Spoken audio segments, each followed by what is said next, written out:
अस्सलाम वालेकुम दोस्तों, कैसे हैं आप लोग। मैं हूं आपका होस्ट समी और आप देख रहे हैं हिस्ट्री टीवी। दोस्तों, इससे पहले हमने वाक़या करबला के ऊपर तफसीली वीडियो बनाई थी। वो वीडियो हमने मुख्तलिफ तारीखी रावियों की बयान करदा रवायात के मुताबिक बनाई थी और आज की वीडियो में हम आपको वाक़या करबला इमाम बाक़िर अलैहिस्सलाम की ज़ुबानी बयान करेंगे। तो चलिए आज की वीडियो स्टार्ट करते हैं। वीडियो को दिल थाम कर एंड तक लाजमी देखिएगा। रवायत के मुताबिक अम्मार दहनी ने कहा कि मैंने मोहम्मद बिन अली बिन अल हुसैन अलैहिस्सलाम से अर्ज़ किया कि आप मुझसे वाक़या कत्ल हुसैन अलैहिस्सलाम ऐसे अंदाज से बयान फरमाएं कि गोया मैं खुद वहाँ मौजूद था और ये सामने हो रहा है।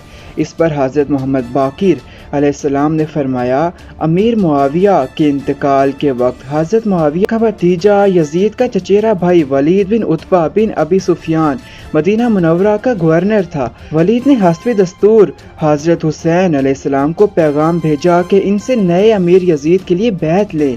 हज़रत हुसैन अलैहिस्सलाम ने जवाब में फरमाया कि सरे दस्त आप सोचने की मोहलत दें और इस बारे में नरमी इख्तियार करें। वलीद ने इनको मोहलत दे दी। हज़रत हुसैन अलैहिस्सलाम मोहलत पाकर मक्का मुआज़मा तशरीफ़ ले गए।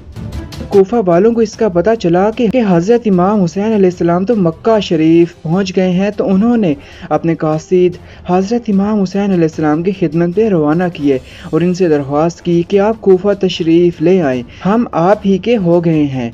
हम लोग यजीद की बैत से मुनहरिफ हैं। हमने गवर्नर कोफा के पीछे जुमा पढ़ना भी छोड़ दिया है। इस वक्त हज़रत नौमान बिन बशीर अल अंसारी यजीद की तरफ से कोफा के गवर्नर थे। जब अहले कोफा की तरफ से इस किस्म की दरख्वास्तें आईं तो हज़रत हुसैन अलैहिस्सलाम ने अपने चचेरे भाई हज़रत मुस्लिम बिन अकील अलैहिस्सलाम को कोफा भेजने का प्रोग्राम बनाया ताकि वहाँ जाकर सूरत हाल का अच्छी तरह जायज़ा ले। अगर अहले कोफा के बयानात सही हुए तो खुद भी कोफा जाएंगे। करारदाद के मुताबिक हज़रत मुस्लिम अलैहिस्सलाम मक्का शरीफ से मदीना मुनव्वरा पहुँचे। वहाँ से रास्ता की रहनुमाई के लिए 2 आदमी साथ लिए और कोफा की तरफ रवाना हो गए। जिस रास्ता से वो गए इसमें एक लकोदक मैदान आ गया जिसमें पानी न मिलने के सबब प्यास से सख्त दो चार हो गए। चुनाचा इस जगह एक रहनुमा इंतकाल कर गया। इस सूरत हाल के पेश आने पर हज़रत मुस्लिम अलैहिस्सलाम ने हज़रत हुसैन अलैहिस्सलाम को एक ख़त लिखा कि कोफा जाने से मुआज़रत चाहिए, लेकिन हज़रत हुसैन अलैहिस्सलाम ने मुआज़रत कबूल करने से इनकार कर दिया और लिखा कि आप ज़रूर कोफा जाएं। बनापर हज़रत मुस्लिम अलैहिस्सलाम कोफा की तरफ चल दिए। वहाँ पहुंचकर एक ओसजा नामी शख्स के घर क़याम फरमाया।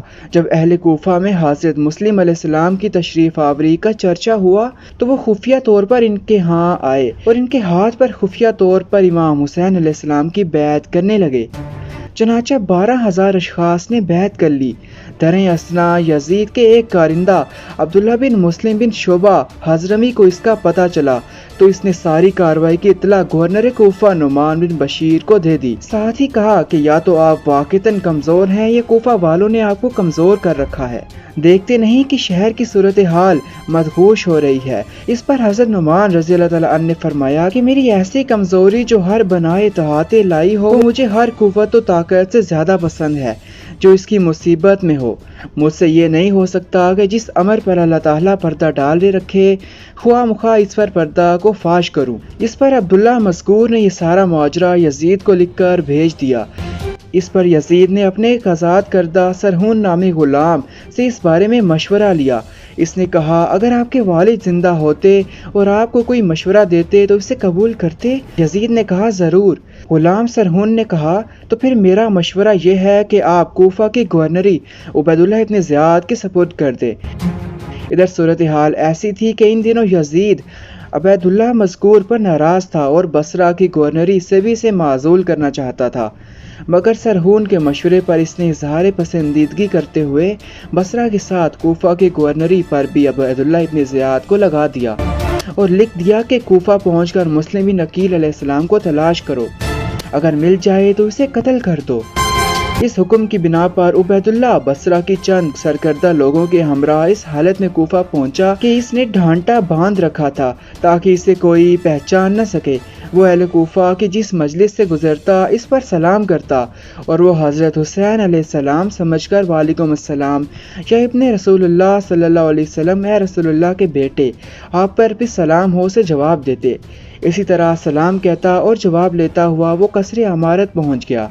وہاں پہنچ کر اس نے ایک غلام کو 3000 درہم دیے اور کہا کہ تم جا کر اس شخص کا پتہ لگاؤ جو کوفہ والوں سے بیعت لیتا ہے، لیکن دیکھو تم خود کو حمص کا باشندہ ظاہر کرنا اور یہ کہنا کہ میں بیعت کرنے کے لیے آیا ہوں اور یہ رقم بھی پیش کرنا چاہتا ہوں تاکہ وہ اپنے مشن کی تکمیل میں اس کو صرف کریں۔ چنانچہ اس نے ایسا ہی کیا اور بلطائف الحیل اس شخص تک اس کی رسائی ہو گئی جو بیعت لینے کا اہتمام کرتا تھا، اور اس نے اپنے آنے اور امدادی رقم پیش کرنے کی سب بات کہہ ڈالی۔ اس نے کہا کہ مجھے یہ معلوم کر کے خوشی ہوئی کہ تمہیں ہدایت کا راستہ نصیب ہوا، لیکن یہ محسوس کر کے دکھ بھی ہو رہا ہے کہ ہماری اسکیم بھی پختہ نہیں ہوئی۔ تاہم وہ اس غلام کو حضرت مسلم عقیل علیہ السلام کے ہاں لے گیا۔ حضرت مسلم علیہ السلام نے اس سے بیعت بھی لے لی اور رقم بھی اس سے قبول کر لی۔ اب وہ یہاں سے نکلا اور عبید اللہ ابن زیاد کے پاس سیدھا پہنچا اور سب کچھ اس کو بتلا دیا۔ ادھر عبید اللہ کے کوفہ میں آمد کے بعد حضرت مسلم علیہ السلام اسجا نامی شخص کے گھر چھوڑ کر ہانی بن عروہ رضی اللہ تعالیٰ عنہ کے مکان پر فروکش تھے اور حضرت حسین علیہ السلام کی خدمت میں لکھ بھیجا کہ لوگوں نے 12,000 کی تعداد میں ہماری بیعت کر لی ہے، آپ کوفہ تشریف لے آئیں۔ اور یہاں یہ ہوا کہ جب عبید اللہ کو پتہ چل گیا کہ حضرت مسلم علیہ السلام ہانی کے مکان پر ہیں تو اس نے کوفہ کے سرکردہ لوگوں سے کہا کہ کیا بات ہے کہ ہانی میرے پاس نہیں آئے۔ اس پر حاضرین سے ایک شخص محمد بن اشہب چند ہبرائیوں کے ساتھ ہانی کے ہاں گئے تو وہ اپنے دروازے پر موجود تھے۔ ابن اشہب نے کہا کہ گورنر صاحب نے آپ کو یاد فرمایا ہے اور آپ کے اب تک نہ حاضر ہونے کو بہت محسوس کرتے ہیں، لہٰذا آپ کو چلنا چاہیے۔ چنانچہ ان کے زور دینے پر ہانی ان کے ساتھ ہو لیے۔ وہ عبید اللہ کے پاس پہنچے۔ اتفاق سے اس وقت قاضی شریف بھی اپنی زیاد کے پاس موجود تھے۔ ان سے مخاطب ہو کر اس نے کہا، دیکھو اس ہانی کی چال کھوٹ کی مظہر ہے۔ پھر اتنے میں اس کے پاس آ گیا تو کہا، ہانی مسلم عقیل کہاں ہے؟ اس نے کہا، مجھے علم نہیں۔ اس پر عبید اللہ نے 3000 درہم دینے والے غلام کو اس کے سامنے کر دیا۔ ہانی بالکل لاجواب ہو گئے، البتہ اتنا کہا کہ میں نے انہیں اپنے گھر بلایا نہیں بلکہ وہ خود میرے گھر آ کر ٹھہر گئے ہیں۔ ابن زیاد نے کہا، اچھا ان کو حاضر کرو۔ اس نے اس پر پسو پیش کیا تو ابن زیاد نے ان کو اپنے قریب بلوا کر اس زور سے چھڑی ماری جس سے ان کی بھوئیں پھٹ گئیں۔ اس پر ہانی رضی اللہ تعالیٰ عنہ نے اس کے ایک محافظ سپاہی سے تلوار چھین کر عبید اللہ پر وار کرنا چاہا لیکن وہ کامیاب نہ ہو سکے۔ اس پر ابن زیاد نے یہ کہہ کر اب تمہارا خون حلال ہے قصر عمارت کے ایک حصے میں ان کو قید میں ڈال دیا۔ اس واقعے کی اطلاع ہانی کے قبیلہ مزج کو ہوئی تو اس نے قصر عمارت پر یلغار بول دی۔ عبید اللہ نے شور سنا اور پوچھا تو کہا گیا کہ ہانی کا قبیلہ ان کو چھڑانے کے لیے آیا ہے۔ عبید اللہ نے قاضی شریف کے ذریعے ان کو کہلایا کہ ہانی کو مسلم عقیل علیہ السلام کا پتہ کرنے اور بعض باتوں کی تحقیق کے لیے روکا گیا ہے، خطرے کی کوئی بات نہیں ہے، لیکن ساتھ ہی قاضی شریف پر بھی ایک غلام کو لگا دیا یہ معلوم کرنے کے لیے کہ وہ لوگوں سے کیا کہتے ہیں۔ قاضی شریف لوگوں کی طرف جاتے ہوئے ہانی کے پاس سے گزرے تو انہوں نے قاضی صاحب سے کہا کہ میرے بارے میں اللہ سے ڈرنا، ابن زیاد میرے قتل کے در پہ ہے۔ تاہم قاضی شریف نے ہجوم کو ابن زیاد والی بات کہہ کر مطمئن کر دیا اور لوگ بھی یہ سمجھ کر مطمئن ہو گئے کہ ہانی کو کوئی خطرہ نہیں ہے۔ حضرت مسلم علیہ السلام کو جب ہنگامہ کی اطلاع ہوئی تو انہوں نے اپنے ذرائع ابلاغ سے کوفہ میں اعلان کرا دیا جس کے نتیجے میں 40,000 لوگ ان کے پاس جمع ہو گئے۔ ان کو باقاعدہ انہوں نے ایک فوجی دستہ کی شکل دے دی، خود حضرت مسلم عقیل علیہ السلام اس کے قلب میں ہو گئے۔ اس طرح 40,000 کا یہ لشکر جرار قصر عمارت کی طرف روانہ ہو گیا۔ عبید اللہ کو اس کی اطلاع ہوئی تو اس نے اہلیان کوفہ کو اپنے قصر میں بلایا۔ جب یہ لشکر قصر عمارت تک پہنچ گیا تو سرداران کوفہ نے اپنے اپنے قبیلے کو دیواروں کے اوپر سے سمجھانا شروع کر دیا۔ اب تو حضرت مسلم علیہ السلام کی فوج کے آدمی کھسکنے شروع ہوئے اور ہوتے ہوتے شام تک صرف 500 آدمی رہ گئے، حتیٰ کہ رات کے اندھیرے تک وہ بھی چل دیے۔ جب حضرت مسلم علیہ السلام نے دیکھا کہ وہ تنہا رہ گئے ہیں तो वो भी वहाँ से चल पड़े। रास्ते में एक मकान के दरवाजा पर पहुंचे तो एक खातून अंदर से आपकी तरफ निकली। आपने इसको पानी पिलाने के लिए कहा तो इसने पानी तो पिला दिया, लेकिन अंदर वापस चली गई। थोड़ी देर बाद फिर बाहर आई तो आपको दरवाजे पर देखकर इसने कहा, ए अल्लाह के बंदे, आपका इस तरह बैठना मशकूक है, यहाँ से चले जाएं। आपने कहा, मैं मुस्लिम बिन अकील हूँ, क्या तुम मुझे पनाह दोगी? इसने कहा, हाँ आ जाएं। लेकिन खुदा का करना ये हुआ कि इस औरत के लड़के ने मोहम्मद बिन हशस मज़कूर को इत्तला दे दी, जिसने फ़ौरन उबैदुल्लाह तक खबर पहुंचाई। इसने इसके हमरा पुलिस को रवाना कर दिया और इनको हज़रत मुस्लिम अलैहिस्सलाम की गिरफ्तारी का हुक्म दे दिया। पुलिस ने जाकर मकान का मुआसरा कर लिया, जबकि हज़रत मुस्लिम अलैहिस्सलाम को खबर तक न हुई। अब खुद को उन्होंने महसूर पाया तो तलवार सूंध कर निकल आए और पुलिस के मुकाबले की ठान ली।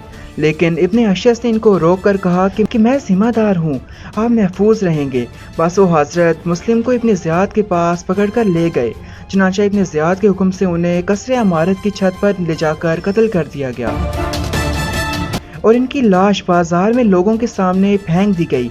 नीज इसके हुक्म से हानि को कोड़े क्रिकेट की जगह घसीटते हुए ले जाकर सूली दे दी गई। इधर तो कूफा में ये तक हो गया था और उधर हज़रत मुस्लिम चूंकि खत लिख चुके थे कि 12,000 अहले कूफा ने बैत कर ली है।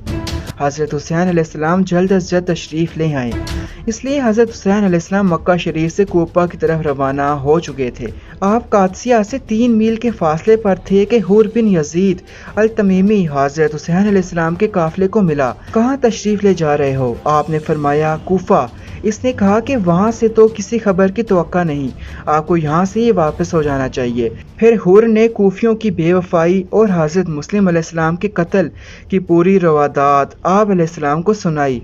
सारा किस्सा सुनकर हज़रत इमाम हुसैन अलैहिस्सलाम ने तो वापसी का इरादा कर लिया, लेकिन मुस्लिम अलैहिस्सलाम के भाइयों ने यह कहकर वापस जाने से इनकार कर दिया कि हम खून मुस्लिम का इंतकाम लेंगे या खुद मारे जाएंगे। इस पर हज़रत हुसैन अलैहिस्सलाम ने फरमाया, तुम्हारे बगैर मैं जी कर क्या करूँगा। अब वो सब कूफा की तरफ रवाना हुए। जब आपको इब्ने ज़ियाद की फ़ौज का हरावल दस्ता नजर आया तो आपने करबला का रुख कर लिया और वहाँ जाकर ऐसी जगह पड़ाव डाला जहाँ एक ही तरफ से जंग की जा सकती थी। चुनाचा खेमे नस्ब कर लिए। इस वक्त आपके साथ 45 सवार और 100 के करीब पैदल थे। दरे असना उबैदुल्लाह ने उमर बिन साद को, जो कोफा का गवर्नर था, बुलाया और इससे कहा कि इस शख्स के मामले में मेरी मदद करें। इसने कहा, मुझे तो माफ़ ही रखिए। इब्ने ज़ियाद ना माना। इस पर उमर बिन साद ने कहा, फिर एक शब्द सोचने की मोहलत तो दे दीजिए। इसने कहा, ठीक है, सोच लो। इब्ने साद ने रात भर सोचने के बाद आमादगी की इत्तला दे दी। अब उमर बिन साद हज़रत हुसैन अलैहिस्सलाम की खिदमत में हाजिर हुआ। हज़रत ने इसके सामने ये तजवीज़ रखी कि देखो, 3 बातों में से एक बात मंजूर कर लो। या तो मुझे किसी इस्लामी सरहद पर चले जाने दो, या तो मुझे मौका दो कि मैं बराह रास्त यजीद के पास पहुंच जाऊं, और या फिर ये कि जहां से आया हूं वहां मुझे वापस चला जाने दो। इब्ने साद ने ये तजवीज़ खुद मंजूर करके इब्ने ज़ियाद को भेज दी। इसने लिखा, हमें ये मंजूर नहीं है, बस एक ही बात है कि हुसैन यजीद के लिए मेरी बैत कर लें। इब्ने साद ने यही बात हज़रत हुसैन अलैहिस्सलाम तक पहुंचा दी। उन्होंने फरमाया, ऐसा नहीं हो सकता। इस पर आपस में लड़ाई छिड़ गई और हज़रत की सब साथी मसलूमाना शहीद हो गए, जिनमें से 10 से कुछ ऊपर नौजवान इनके अपने घर के थे और बाज़ रवायात के मुताबिक 24 से 28 अफराद इनके घर के थे, यानी हाशमी थे। इसी असना में एक तीर आया जो हज़रत हुसैन अलैहिस्सलाम के पास एक छोटे बच्चे को लगा जो आपकी गोद में था। आप इससे खून पहुँचते रहे थे और फरमा रहे थे, ऐ अल्लाह, हमारे और ऐसे लोगों के बारे में फैसला फरमा जिन्होंने पहले ये लिख कर हमें बुलाया है कि हम आपकी मदद करेंगे, फिर अब वही लोग हमें कत्ल कर रहे हैं। इसके बाद खुद तलवार हाथ में ली और मर्दानावार मुकाबल किया और लड़ते लड़ते शहीद हो गए। और ये शख्स जिसके हाथ से हज़रत हुसैन अलैहिस्सलाम शहीद हुए कबीला मजहज का आदमी था, अगरचे इस बारे में तारीख में इख्तिलाफ पाया जाता है। ये शख्स हज़रत हुसैन अलैहिस्सलाम का सर तन से जुदा करके इब्ने ज़ियाद के पास ले गया। इसने एक शख्स को आपका सर मुबारक देकर यजीद के पास भेज दिया। इधर इब्ने साद लहीन भी हज़रत हुसैन अलैहिस्सलाम के घर वालों को लेकर इब्ने ज़ियाद के पास पहुंचा।